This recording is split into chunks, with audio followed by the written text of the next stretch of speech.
अजय प्रहार चैनल में आपका स्वागत है। अभी वर्षा का एक समापन इंग्लिश डेट के हिसाब से 15 सितंबर मान लिया जाता है, जबकि भारतीय संस्कृति में जो चतुर्मासा है वो कार्तिक की एकादशी तक चलता है और बीच बीच में कभी वर्षा होती भी है। इस वर्ष की वर्षा अन्य वर्षों की तुलना में बड़ी विभेदकारी रही है। कहीं अवर्षण और कहीं अतिवर्षण, कहीं अतिवर्षण से भी आगे भीषण वर्षण, और बाढ़ों ने बड़ा विकराल रूप लिया। भारी मात्रा में लोग परेशान हुए। धन हानि तो हुआ है, कुछ जनहानि भी हुई है। पर जो एक बात देखने को मिल रही है कि जहाँ बहुत अच्छे तालाब थे, अच्छे सरोवर थे, वहाँ भी पानी उसमें नहीं आ पाया। एक विचित्र बात है ये। और यही स्थिति है कि कोई कोई नाले ऐसे हैं कि वहाँ भी बाढ़ नहीं आ पाई, और छोटी छोटी नदी बहुत ज़्यादा बढ़ गई। कहीं नहरें भी टूटी हैं। तो ये बड़ा पूरा समग्र दृश्य अगर आप देखें, शहरों में, बस्तियों में जल भराव हुआ है। कमर कमर तक लोग चले हैं, कहीं कहीं नावें चलने के भी समाचार आए हैं। ये दृश्य अच्छा नहीं है, शुभकर नहीं है। कई नागरिकों ने इसको झेला है और कुछ हमेशा झेलते आए हैं।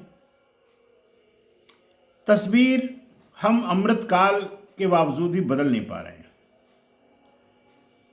हमें ध्यान है कि शुरुआती दौर में 50 से लेकर 60 वर्ष के दौर में एक वक्त होता था कि उसे ओवरशियर बोलते थे, जूनियर इंजीनियर्स को। वो वहाँ कैंप किया करते थे जहाँ पर कोई निर्माण कार्य होता था, और मेट वगैरह ही पर्याप्त होते थे पूरा कार्य संपादन कराने के लिए। हस्तक्षेप नहीं था कोई किसी किस्म का। बहुत सीजन्ड ठेकेदार हुआ करते थे। 70 से जो 80 का साल आया, इसमें जेईओ के साथ मारपीट हुई। कुछ लोगों ने उन्हें प्रताड़ित किया। परिणाम ये हुआ कि जो जेई कैंप करता था वो ख़त्म हो गया, और जब जेई नहीं रहेगा, मेट की क्या हस्ती। तो इंजीनियरिंग प्रशासन ने फिर एई को कंपलसरी किया कि भाई आपका कैंप बहुत ज़रूरी है, तो आपके अंदर में जेई भी रहेगा, आप भी रहेंगे और मेट भी रहेगा। लेकिन जब वो 80 का दशक शुरू हुआ तो एई से लेके एक्सियन तक बड़े उत्पीड़न हुए हैं। कई जगह तो एक्सियंस का अपहरण हुआ है, ज़बरदस्ती पेमेंट पर साइन कराए गए हैं, काम हुआ नहीं है, वर्क ऑर्डर बनवाए गए हैं बंदूकों के नाम पर। ये आज भी समाचार पत्रों में उन तिथियों में आप देखेंगे तो है। तो अब जब यह परिदृश्य अगर है, तो उस समय जो शासन में बैठे लोग थे उनका संरक्षण रहा होगा, तभी ये परिदृश्य बना।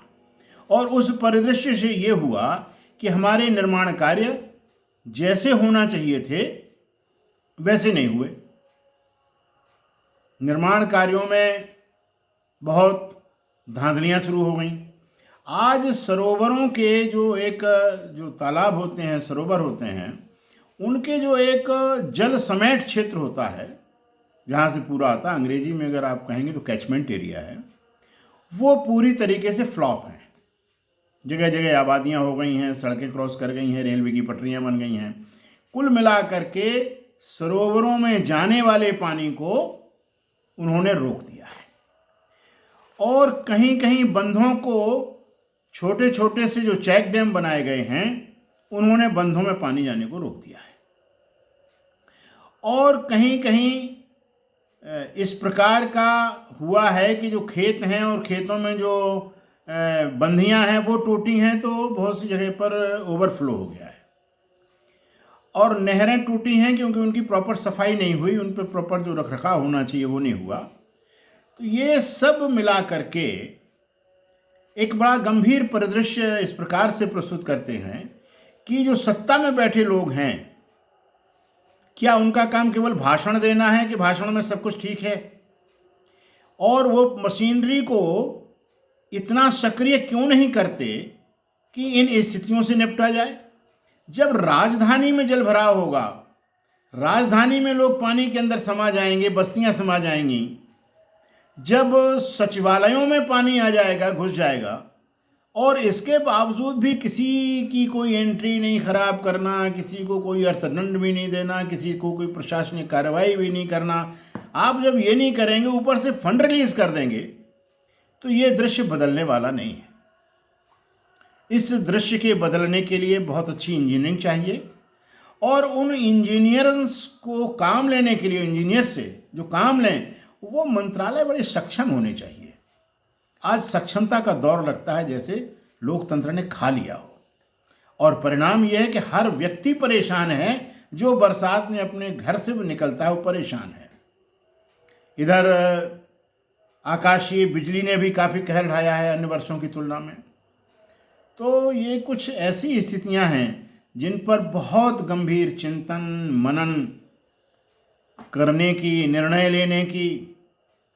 अब नेता केवल जोड़ तोड़ में लगे हैं, इसको घटा दो, उसको बढ़ा दो, उसी का परिणाम है कभी आप ऊपर बढ़ जाते हैं, कभी नीचे आ जाते हैं। पेंडुलम जैसी राजनीति चल रही है।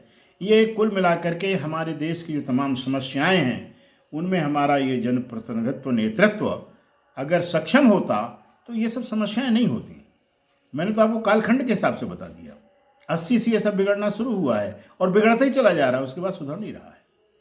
आज आवश्यकता है कि इस प्रकार के बौद्धिक लोग आएँ, संगोष्ठियाँ हों, इन पर मंथन हो, और मंथन के साथ पूरी एक स्थिति बने कि शासन के समझदार लोगों को समझाया जाए कि आप कैसे क्या करें, ताकि इस प्रकार की पुनरावृत्तियाँ ना होने पाएँ। इन्हीं शब्दों के साथ धन्यवाद।